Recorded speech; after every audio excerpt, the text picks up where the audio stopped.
Salam literasi buat teman-teman penyuka karya Franz Kafka. Saya ingin berbagi cerita tentang sebuah buku yang baru saja di-launching berjudul Di Depan Hukum dan Cerita Lain, karya Franz Kafka dalam 13 bahasa daerah. Nah, kenapa buku ini bisa terbit? Saya ingin bercerita sejak awal, jadi sekitar 2 tahun yang lalu.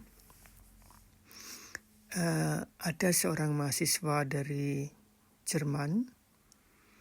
Dia sedang membuat tugas tesis bertema Ajisoko. Ajisoko adalah sebuah cerita lahirnya alfabet bahasa Jawa. Jadi mahasiswa Jerman itu membuat animasi tentang riwayat Ajisoko dalam bahasa Jerman dan bahasa Inggris. Untuk melengkapinya, dia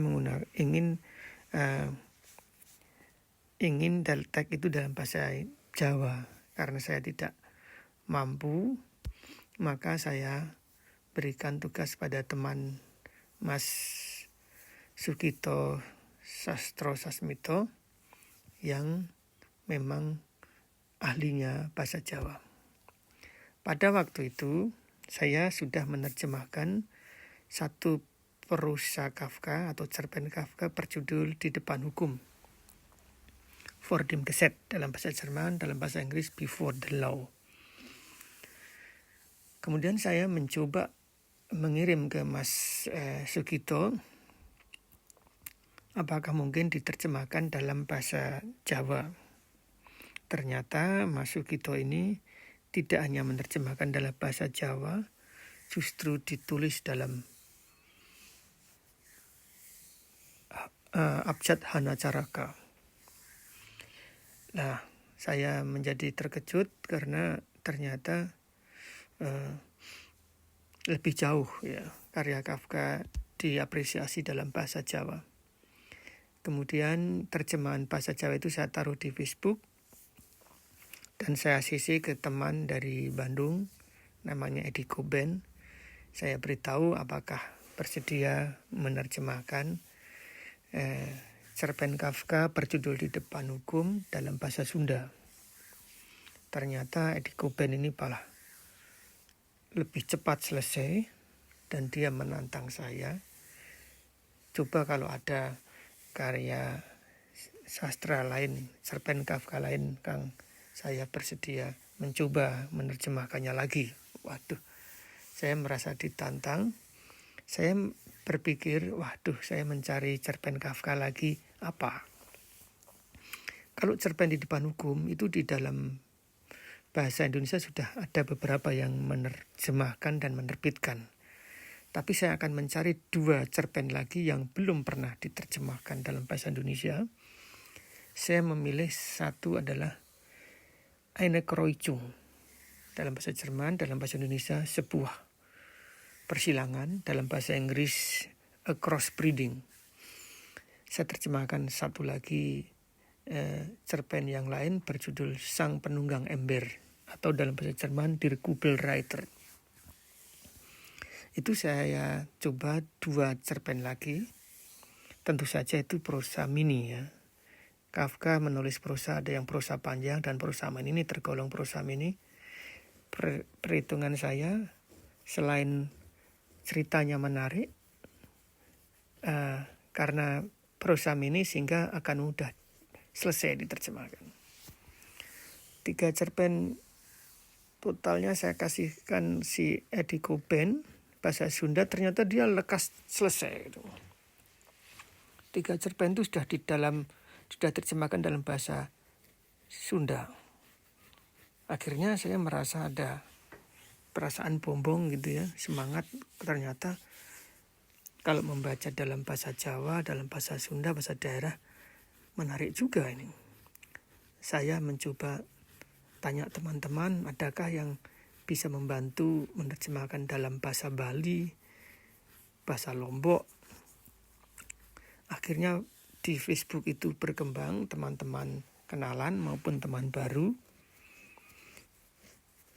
Diputuskan 3 cerpen itu diterjemahkan dalam bahasa daerah. Ada seorang kenalan dari Papua, namanya Mas Nomesen. Nomesen ini mencoba menerjemahkan 3 cerpen Kafka selesai dalam bahasa Papua Sukume. Jadi dia menggunakan bahasa yang berlaku di kampungnya. Kemudian aku punya kenalan Mas Udo di Lampung dan diterjemahkan dalam bahasa Lampung. Kemudian diterjemahkan dalam bahasa Minangkabau, terjemahkan dalam bahasa Batak, dan diterjemahkan dalam bahasa Aceh.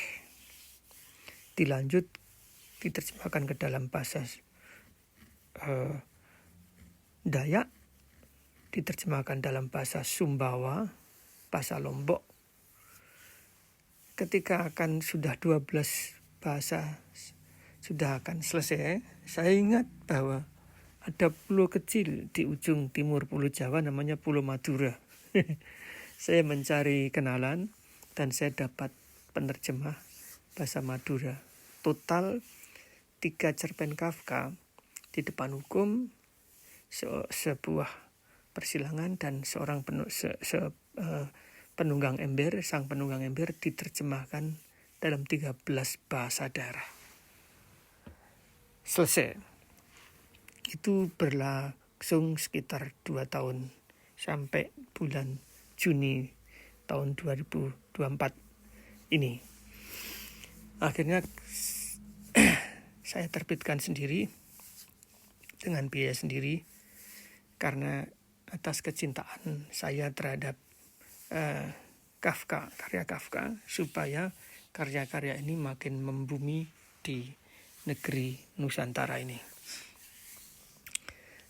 Tanggal 7 Juli kemarin buku itu di-launching di dalam Zoom beserta komunitas penerjemah sastra Indonesia dan radio buku di Zoom, dan sudah bisa dinikmati di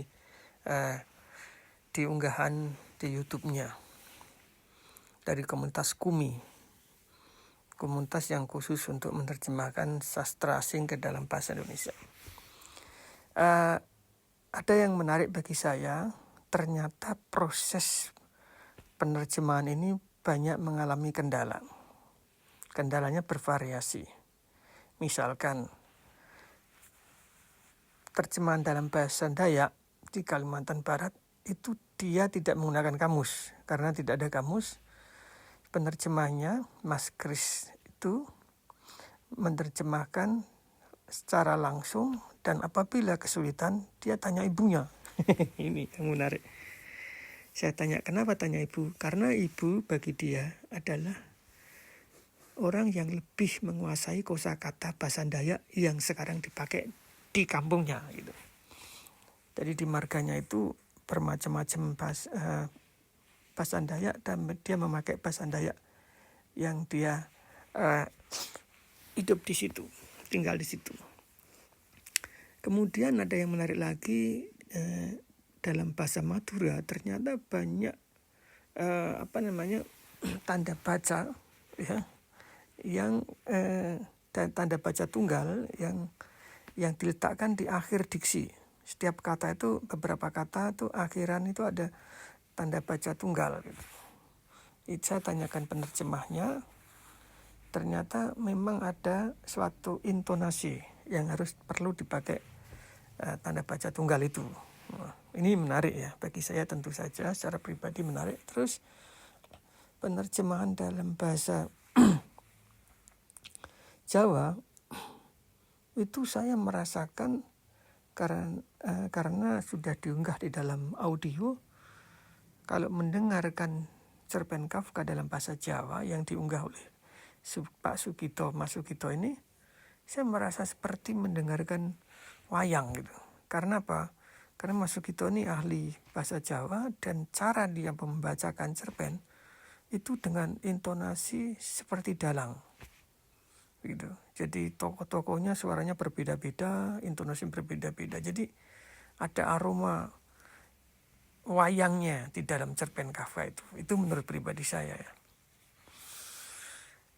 Kemudian yang paling bagi saya mengejutkan adalah bahasa Papua Sukumi.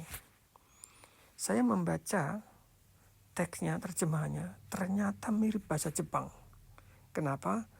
Karena setiap konsonan diikuti dengan vokal. Orang Jepang tidak bisa mengatakan Jakarta. Antara R dan T itu diseseli lagi dengan U, Jakarta. Jadi saya baru tahu bahasa orang Papua yang dari Sukumi itu mirip bahasa Jepang. Dan ini tentu saja membedakan dari seluruh bahasa daerah yang ada di Indonesia.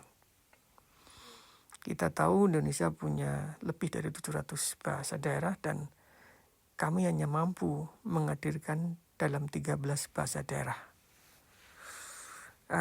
Yang menarik lagi menurut Mas Nomensen dari penerjemah bahasa Papua ini, bahasa itu dari kampungnya. Gitu.